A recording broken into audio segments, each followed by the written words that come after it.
AI is here to stay. And if you don't learn to adapt and accept, just like the boards, what can I say?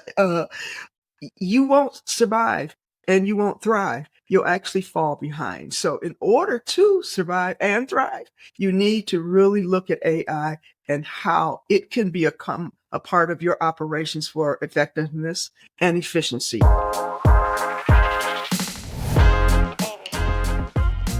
Welcome to the Las Vegas IT Podcast. My name is Shatoya, and today I have the pleasure of speaking with Dr. Victor Boyd. I'm super excited to have this conversation, and we've known each other for quite a while, Victoria. How's it going today? Yes, we have known each other for quite some time, and it is going fantastic.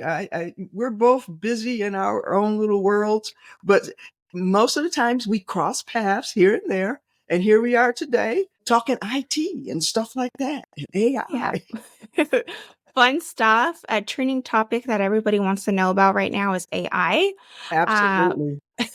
And Victoria does have an event coming up, which we're super excited about. But can you just share with us a little bit more about your foundation that you've started? Absolutely, yes. The Philantrepreneur Foundation has been around since we've been doing the work since 2012. It was officially founded in 2014 when it was catching a lot of traction, and a German company saw the name and was trying to trademark it and steal it from us. And so I was notified that a trademark had been filed, but I owned the domain and things like that. And so anyway, I got scared because I had at that time a podcast and a journal going, contacted the lawyer, and it ended up we got the trademark. So we were very proud of that. But the Philantrepreneur Foundation is quite unique because our mission is to build nonprofit capacity through education, awareness, and resources. That means we help other nonprofits build their infrastructure, systems, operations, management. And we do a lot of different training and support services for other nonprofits to have a greater impact in the community. Now, philantrepreneur, the term, I'm always asked about that. I taught nonprofit management at UNLV for about 7 or 8 years. And I kept hearing myself over and over again saying, even though you're in philanthropy, you have to think like an entrepreneur. And the terms just sort of merged together into philantrepreneur. And it became my philosophy that even though you're a for-purpose business, you got to think like an entrepreneur and think about revenue streams and systems and operations. And I know what you get because you're into all of that stuff too. So yeah, that's the foundation of it. I'm the president and founder of it. It's a nice small board, but we're really focused on just creating training, resources, and building awareness about what they need to keep their eye on. And right now it's AI and technology in the nonprofit sector because we're sort of falling behind the business world in implementing and adopting some of those strategies. Got it. And you say when falling behind, like exactly what does that mean? If you look at the data, which I do a lot of research, looking at the data of how many businesses are adjusting and adapting to using AI within their business, those numbers are growing rapidly every day. The amount of nonprofits using it is much slower. The pace and the percentage is much lower of them adopting it, even though the industry, the AI technology, is exponentially growing every day. And it's not a trend. It's not going to go away. It's like the cell phone. Yeah, you had the cord in the bag before, but the cell phone is here to stay. AI is here to stay. And if you don't learn to adapt and accept, just like the boards, what can I say? You won't survive and you won't thrive. You'll actually fall behind. So in order to survive and thrive, you need to really look at AI and how it can become a part of your operations for effectiveness and efficiency. And that's why I'm excited to put on our event. Plus, the book that I'm writing, Nonprofit AI Playbook, will be released during that summit. So I'm really excited about what's coming up. Awesome. That sounds very exciting. And what are some, first of all, will that link of your book be available for purchase? You said after the event. Is that what I heard? Yeah, it's going to be nonprofitaiplaybook.org. It's not live right now because I'm still finishing the book. But no, because it's a whole bundle. It's not only the book, but there will be courses that go with it. And I'm doing the foundations of AI at the summit. I'm introducing the very first course. And then afterwards, the book is set to be released on Amazon May 1st. If you get the bundle and things, yeah, I'm promoting it. You can Go get ahead. the digital copy right away with that bundle. And that comes with the courses that will be dripped over a series of weeks because there will end up being about 10 courses to the whole package. Because right now there's 13 chapters in the book. And so I have to make sure I cover each chapter in a course. After that, there will be supplemental courses that will be like on very targeted subjects. I know I'm doing one specifically just on voice creation and cloning and why you might need that and things like that. But there's so many what I call subtopics that will be coming out. And that's why the bundle actually puts you in a membership platform that you get these drops throughout the year. So it's an exciting project. I've been working on it. I'm a certified AI specialist. I'm trying to take some of that knowledge. I got super interested in it and started using it myself. And so then I said, I just need to share this. But that's me. I am a trainer and that's what I do. So Got it. I just love that. And yeah, so I'd love to for links for that so we can share that on the podcast. You did mention that, nonprofits are behind. A nonprofit who's possibly behind, what's the first thing that they should do when it comes to getting started with AI? okay, they need to look at why they're behind. What is the reason? Are they scared? Many are just scared to use it because it's new territory. They're unsure if it will be ethical. Oh, should we use it because we're a nonprofit? They need to stay transparent. But we have a whole series or a training on how to be ethical with your AI usage. I have a AI policy template that they can download. So let's get rid of some of the misconceptions and myths. And that's chapter 2 of the book. It's busting off the myths that they have. And that's what holds them back. They're scared to implement new strategies. Many of them have the mindset, well, we've always done it this way. Yeah, but how's that working out for you now? So it's taking and stepping out of your comfort zone, but also you're not trying to replace employees. You're trying to make them more efficient. The more efficient your staff, volunteers, and whoever's working with you in your nonprofit, the more time they can spend on your mission, having impact in the community. So they need to get over all of that. And hopefully, this training will give them the foundational pieces so they feel comfortable using it. And then as they use it more and more, they're going to see how it can really be implemented in many different areas of their organization. I say start small, just learn one little task, and then start expanding to see how it can go even bigger. Got it. And then, what, so you did mention, what inspired you to get into this direction of your business? Well, I've always been in what I call the educational realm. I taught dance for 28 years. That was my career. I was in a performing arts high school and taught dance. So I've always wanted to teach, an educator, see other people reach their full potential. Did that and was in education back in Michigan for 32 years and then moved out here west. And I was like, what am I going to do now? What? Even while teaching, though, I was involved in nonprofits. I've been president, executive director, all the different positions within nonprofits. I have formed, merged, and closed nonprofits. So I knew intimately the workings and operations of nonprofits.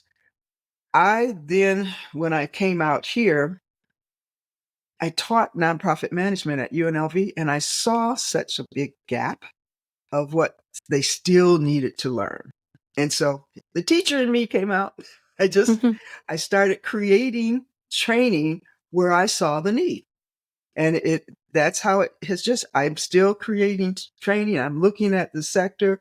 Oh, was talking to the Small Business Development Center. They said, yeah, we're getting a lot of nonprofits coming in talking about business plans. I said, they don't need a business plan at first. They need a logic model. Oh, we didn't know that. There's a need. So now I have training on the logic model because that's where, and so I really just follow my heart. I love marketing. So I sort of heavily go in that direction. Google ad grants, content creation, language on websites. I love all of that stuff. I have 5 books. I'm a writer. So that's why I sort of tend to go into that creative side. Do I want to help people write grants? Absolutely not. So I'm trying to stay in my lane where I feel my strengths are and where I still have fun because technically I'm retired. But that's how I got where I am today. Got it. But I'm sure, being retired makes it a lot more fun. Yeah, I mean, it gives you a certain amount of freedom. I don't have to be any place at 8 o'clock in the morning and can't leave until 5. No, I am totally in charge of my schedule, but I work hard every day. Unfortunately, you probably saw an email from me about 3:30 this morning. It's, it's because I was up. That's when I do my writing. That's when I feel I'm most creative. It's 3:30, 4 o'clock in the morning because it's quiet. The phone is not ringing. There's nobody outside, and I get a lot done. So I just love the life I'm living now. I get to help people. I get to be creative. I get to see others grow and feel success and still just enjoy life. No, and I just love that. And I responded to your email about 4:30. So I totally understand about getting up early. Maybe the phone ringing or just spending an hour or two before my young children get up to me is very important. Yeah, that's the quiet time where you can have your cup of tea or coffee or whatever and just really think, internalize, and really, you know, what's the day going to look like? Exactly. So I totally understand. And so when it comes to AI, how do you see it transferring the nonprofit sector? Once they understand it, it's actually going to be a game changer for them because a lot of the tasks that they worry about, fundraising, marketing, just handling the day-to-day operations, answering the phone, can be handled if you train your AI platform correctly. It can handle all of those processes. Now, is that where you start? Absolutely not. You need to first understand what it is, what it requires. AI is just not one form of technology. It's a whole series. It's a collaboration of tools that helps you do a lot of things. Yes, it can create videos. Yes, it can create photos. Yes, it can create conversation. It can generate, it can break down, it can evaluate, it can do all of those things. But each of those are separate tools, and you have to learn all of those separate tools. But the learning curve isn't that hard. And if they really take it seriously, that this is a good thing for their organization, and I believe AI is a good thing for every nonprofit organization, whether you are a one person operation or a huge conglomerate, you need to look at it as one of your resources and a go to on a regular basis from this point forward. Got it. And so when you were speaking, I was thinking about, a nonprofit that's probably just getting started and maybe they don't have the finances correct, or maybe they're just starting out. Like for all those tools that you mentioned, like what is it someone's looking at Okay, that's for why with they it? need to come to the summit because I have a package that gets them all of the tools for one price for the whole Oh, year. awesome. Yeah. Yeah, it's interesting because like I said, I've been doing a lot of research and initially I had all of those separate tools and I was paying out the nose. I mean, literally because, oh, I needed this for images. I needed that. But then the whole trend, companies started coming out where they packaged the tools together so you can get a whole suite of tools under one umbrella and under one price. And I'll be introducing that it's in my book and the training, but there's even ways to make money from AI. If what I call second level, if the nonprofit wants to think about looking at it as a revenue stream, it's like second level after you've learned it. But those opportunities will be made available. That's our awareness part. So, going to make you aware of it, provide you with resources, and give you the education to support it. And would you say that this event is for profit as well? Because it seems They very actually beneficial. could learn something because, like, with my particular session is basically foundation. It's a glossary. What do all these different terms mean, and how do you apply them? Another person is doing AI and ethics. What are the ethical considerations when you're using AI? Another person is doing the AI agent or employee. Uh-oh, anybody can use that. I have one that's talking about website building and putting things, all together. That's the technology side. I have someone talking about cybersecurity. So it sounds like all of these topics are beneficial to the business sector. They will be in nonprofit terms so that we can understand it much better, because often when you look at business presentations, there's a lot of business jargon that nonprofits just don't use. So yes, this will be made so nonprofits can understand it simply. But what we're talking about is transitional for profit and nonprofit businesses. Understood. No, that's awesome. And so when it comes to, can you share with us some examples of where you've personally seen a nonprofit use AI and within their business? I use it every day for the Philantrepreneur Foundation to create our social media planning calendar. Technically, when you're setting up like the schedulers and things on those calendar things, I use Go High Level and I use their social planner, but I put into my AI tool. I tell them, I give them all of the prompts and details and all of that, but I've already put in my brand profile and all of that. And I said, I want to create a 30-day social media blast or campaign. That's what I use, campaign for the next 30 days to promote the Nonprofit Impact Summits, AI and Technology for Nonprofits event. I give it the date and all of that. And it comes up with 3 to 4 different text for the social, and then I just take all that and enter it into the calendar. I even went to a AI generating video platform, which I also own, and had it create videos for it. And so everything in my marketing campaign was created through AI. That for me, that's phenomenal, because otherwise I'd have to do all that. No, I totally understand. I've done the same thing. And before AI, I would be up for hours making sure that the social media content was completed. Yeah. Yeah. So it saves so much more time. So that's a big plus. Like I said, it's the efficiency of it. It's not, some people think it's cheating. I just go there. You're using AI. Well, that doesn't make it credible. Why not? If you're putting in all of the data, you have to put in what you want to see come out of it. It just doesn't make up stuff unless you let it, and then it might not be right. I believe, because I know my content, I immediately can spot when it's off. And it even says, I don't know, on most platforms at the bottom, this tool can make mistakes. Please check your results.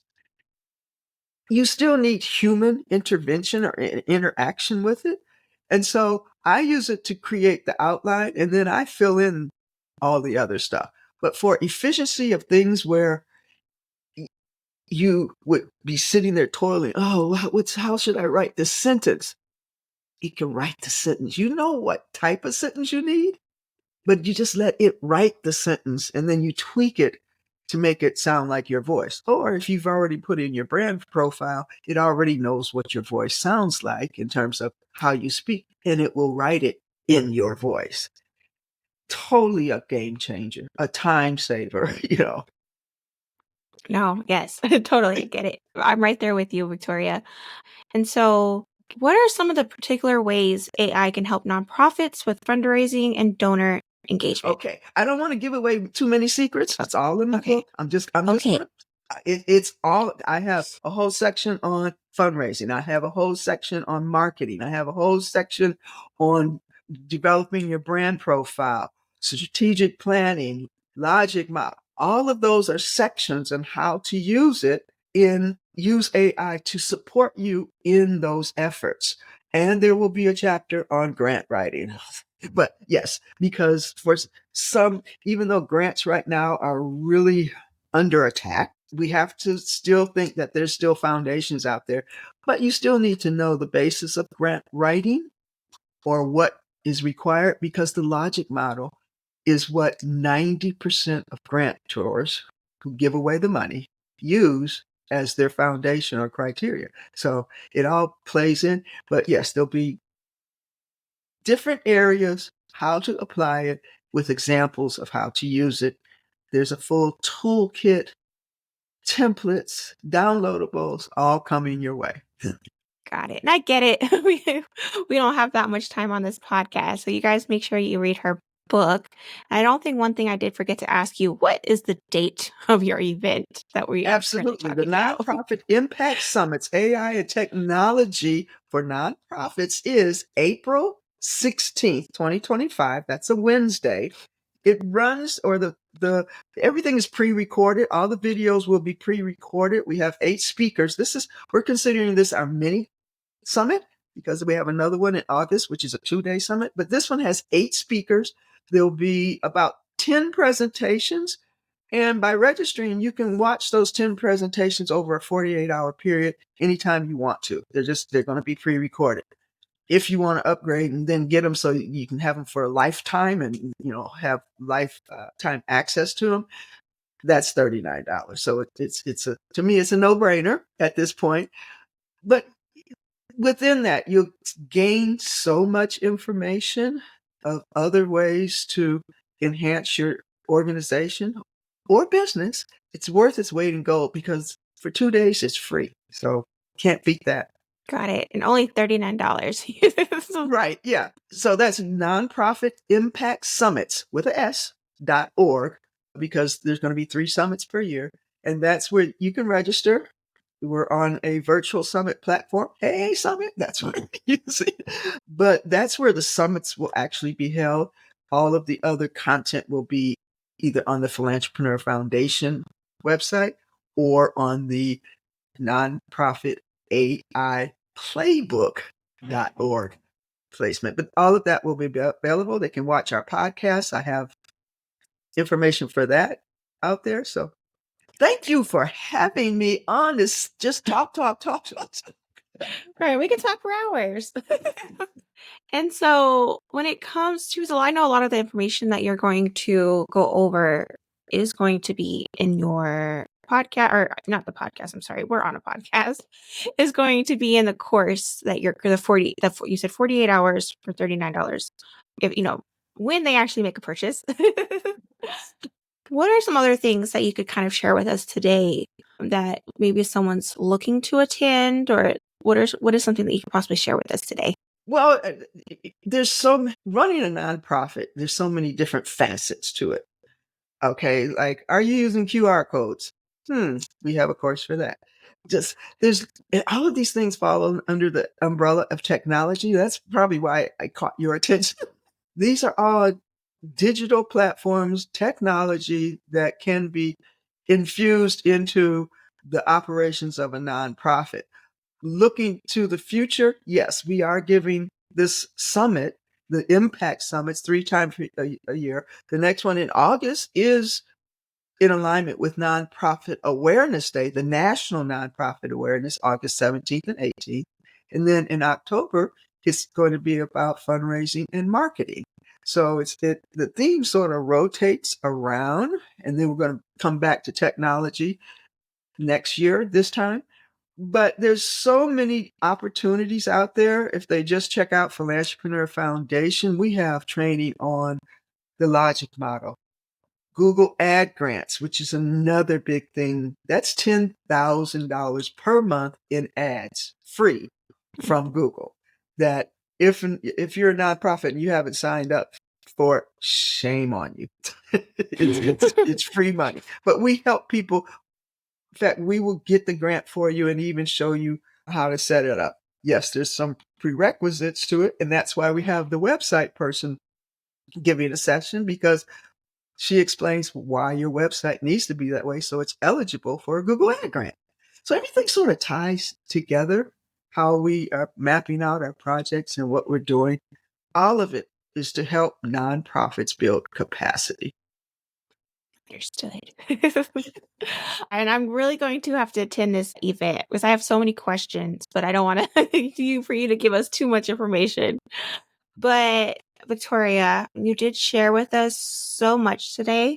Where, you did provide us some information, but where can someone find you if they're looking to connect? Well, my website is Dr. Victoria Boyd. No dots, no dashes, no underscores, just drvictoriaboyd.com. That's my website. If you want to send me an email, it's vboyd@drvictoriaboyd.com. I'm on all the social media platforms: LinkedIn, Facebook, Twitter, Instagram, you name it, I'm on it. Our podcast, Nonprofit Corner Podcast, is on YouTube, Spotify. Spotify's blasted all over to all of the different feeds. So you can find that almost anywhere. And then the summit will be ongoing as far as I can see in the future. So that's Nonprofit Impact Summit. So they can almost find me anywhere. Even if you just Google my name, it will pop up. Awesome. Well, it was such a pleasure today. Thank you so much, Victoria. Thank you.